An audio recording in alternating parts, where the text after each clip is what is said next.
everyone. Welcome back to another great lesson with us here at English Pod. My name is Marco. And I'm Erica. And today we're going out to eat. Yes, good thing too, because I'm hungry. I know, it's almost lunchtime. Yeah.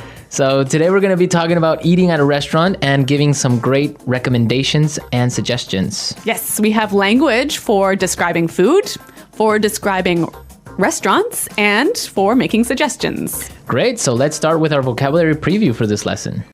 Vocabulary preview. We have 2 words today from our dialogue, which you'll need to know to understand the dialogue. Great. The first one that we have today is food poisoning. Food poisoning. Food poisoning. Food poisoning. So food poisoning is Not a good thing. not a good thing. It is when you eat some bad food and that food makes you sick. So Yeah. you get food poisoning. Okay, so food poisoning, yeah, not a good thing. Okay, the next word. Allergic. Allergic. Allergic. Allergic.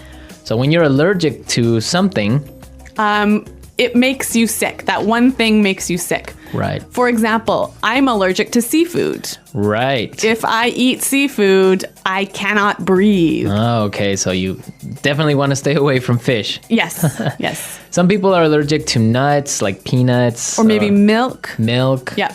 Cool. So when one type of food makes you sick, you are allergic to that food. Okay, great. So with this in mind, now we can listen to our dialogue for the first time at its normal speed. But don't worry if you don't get everything now because... We'll come back and teach you the important language.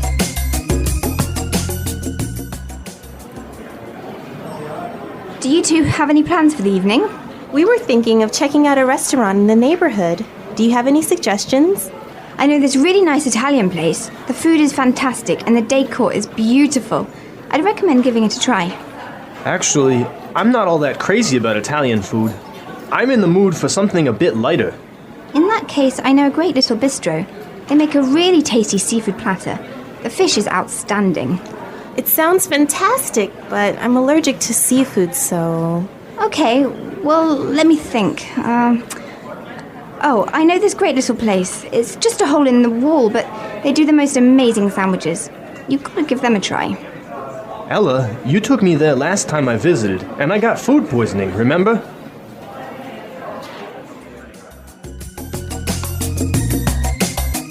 Well, I'm getting hungry just thinking about all of those great restaurants. Yeah, some really good recommendations, except for food poisoning, right? No, not so good. Let's start with our language takeaway for this lesson. Language takeaway. Our first word on language takeaway is check out. Check out. Check out. Check out. So we have some great examples on how we can use check out in different situations, and then you can understand the meaning. Example 1. Have you been to the new cafe next door? Yeah, I checked it out yesterday. The food was great. Example 2. Hey, check out my new car. Example 3. I'm going to check out that new shopping mall this weekend. So I can understand that it just means look at. Yeah, look at. Or go see. So let's go check out that new bar in town. Yeah, okay, cool. Next word is bistro. Bistro. Bistro. Bistro. So what's a bistro? It's kind of complicated, but it's like a small restaurant that's not really cheap though. Not so cheap, but not so expensive. Uh-huh. And it's usually French. Yes. So it's small informal restaurant. yeah, bistro. Mm-hmm. Okay. So our third phrase for today is not all that crazy about. Not all that crazy about. I'm not all that crazy about. Okay. Again, kind of a funny phrase, but we've got some examples that will help you understand the meaning. Example 1. Do you want to go shopping with me tomorrow? I'm not all that crazy about shopping. I don't like spending money. Example 2. I'm not crazy about jazz music. Can I change the song? So this is just a really polite way of saying you don't like something. Exactly. But now the opposite of this would be tasty. Tasty. That's our fourth word, tasty. Tasty. So when something is tasty, It's good. it's good. Like delicious. Delicious. Yeah. You know what? In English, we almost never say the food is delicious, but we always say, It's really tasty. yes. This is really tasty. Yes. Okay. Tasty. And our last phrase for language takeaway, in the mood for. In the mood for. In the mood for.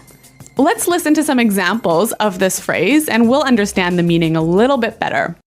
Example 1. We always eat hamburgers for dinner. I'm in the mood for something different. Example 2. Let's watch a movie. How about Texas Chainsaw Massacre? I am not in the mood for a horror movie. So if I'm in the mood for something, I feel like doing or eating or Watching. Yeah. It means you want to do that now.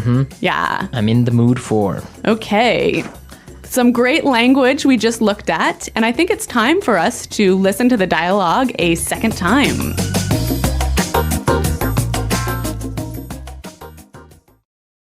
Do you two have any plans for the evening?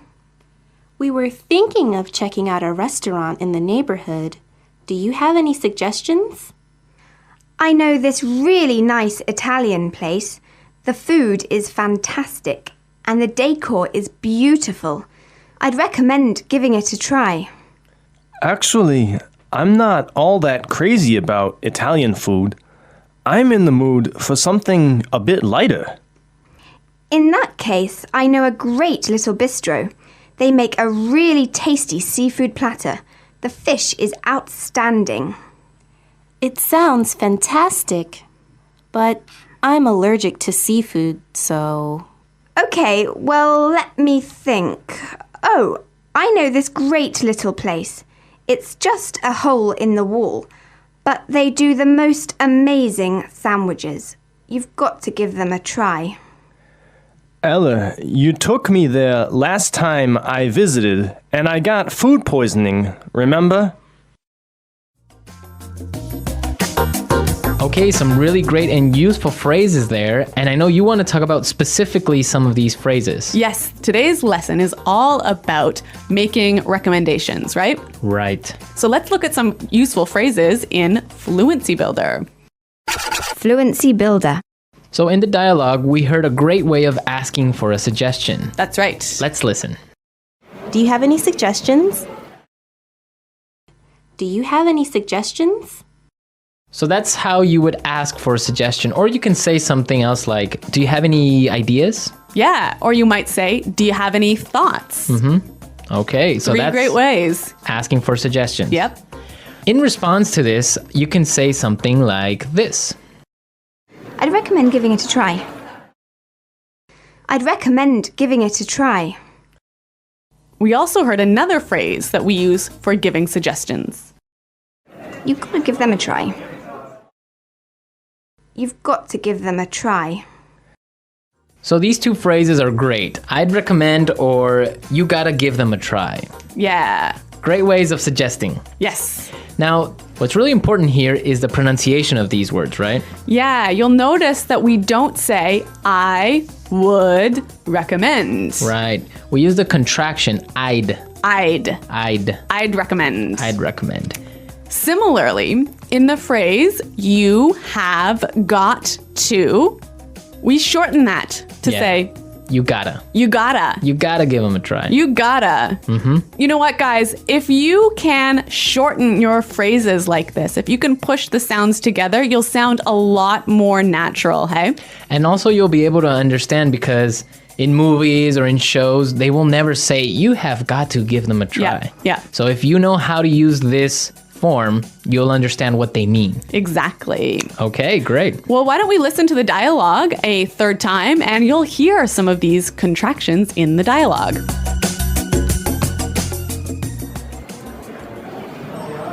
Do you two have any plans for the evening?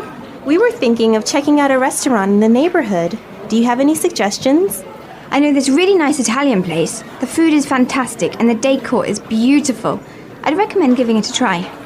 Actually, I'm not all that crazy about Italian food. I'm in the mood for something a bit lighter. In that case, I know a great little bistro. They make a really tasty seafood platter. The fish is outstanding. It sounds fantastic, but I'm allergic to seafood, so... Okay, well, let me think. Oh, I know this great little place. It's just a hole in the wall, but they do the most amazing sandwiches. You've got to give them a try. Ella, you took me there last time I visited, and I got food poisoning, remember?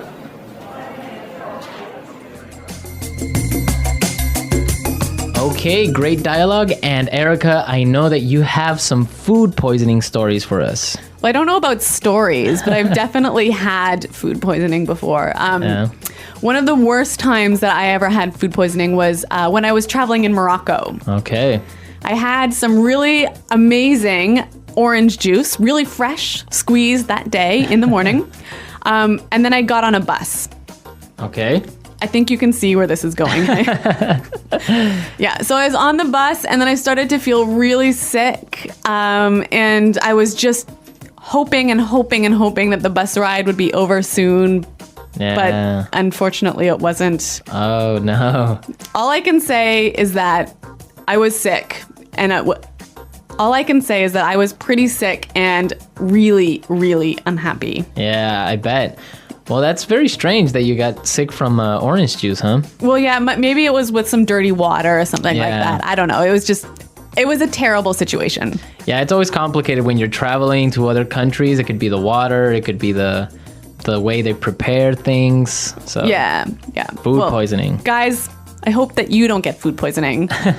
And if you have any food poisoning stories, it would be great for you to share them. Yes, at our website, englishpod.com. And we'll see you there to answer all your questions and comments, but now we have to go. Okay, guys, thanks for listening. We'll see you there. Bye-bye. Bye.